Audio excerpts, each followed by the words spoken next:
Dear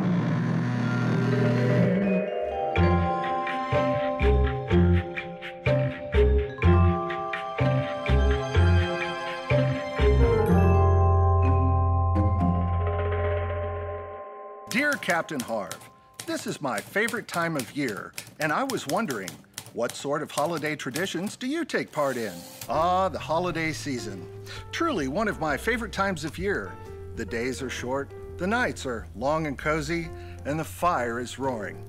And Mrs. Captain Harv is by my side as we partake in some fine Swedish glögg and our annual viewing of Airplane. Always remember, stay away from the in-flight fish. Of course, we have more traditional customs as well.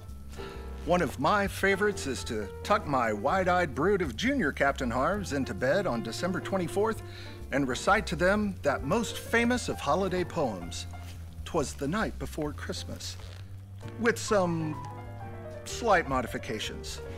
So come, gather round, and let me tell you a story.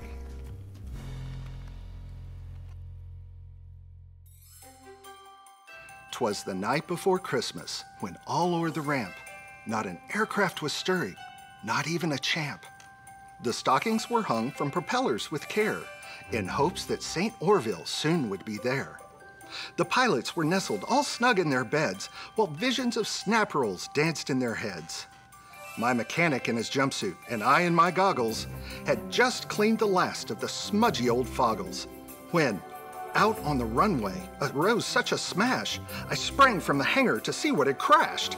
Away to the apron I flew like a missile, then, seeing what I saw, let out a slow whistle. To the moon on the puddles of freshly dripped oil, gave luster of midday to every airfoil. When, what to my vision should this shining light bring, but the image of perfection, a beach stagger wing. 'Twas a mustachioed pair in the airplane of silver. I knew in a moment it was Orville and Wilbur. More rapid than prop wash at max revolutions, they ran through their checklist with skilled execution. Both fuel tanks on fuel pump, check forward, clear prop. Are the avionics off? Roger that. Mags to start. With a chug and a snort, with a cough and a sputter, the radio breathed life. My heart was a flutter. Full throttle, cried Wilbur. The winged angel lurched forward, and up into the sky their vessel flew northward. Then arcing around like an impossible turn, back to my airport they were coming, I discerned. And then stopping and hovering o'er the hangar somehow, I could hear each cylinder lurching, every ping, hiss, and pow. With a plane full of toys only pilots would love, the mains kissed the rooftop, landing just like a dove. Then through the rusty hole every hangar roof has, the brothers bounded down, smoother than jazz. Dressed just as they had been in 1903, on that most holy of days, when flight came to be. The Wright brothers had come, as they had each year prior, to bring wonderful treasures to good little flyers. St. Wilbur's old cap hid his thin, wind-blowed hair. St. Orville's long mustache, a portrait of flair. A sleepy but clamoring cluster of pilots poured into the hangar, and none shrinking violets. The Wright brothers are here, they yelled in excitement. The two smiling brothers began handing out presents. I got a plotter, a young student proclaimed. A home builder got flaps to complete his airframe. Charts and hoods and A&R headsets, iPads with ForeFlight, 'twas as good as it gets. Some pilots got garments which filled them with glee.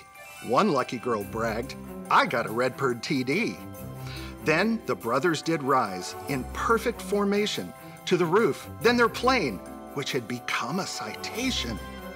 Off we must jet to see each aviator, to give them their presents from poles to equator. V1, Orville yelled, rotate, V2, and off like a rocket, the Wright brothers flew.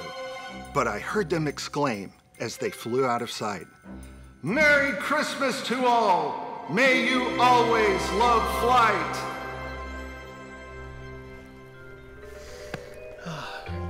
Gets me every time. Happy holidays, aviators.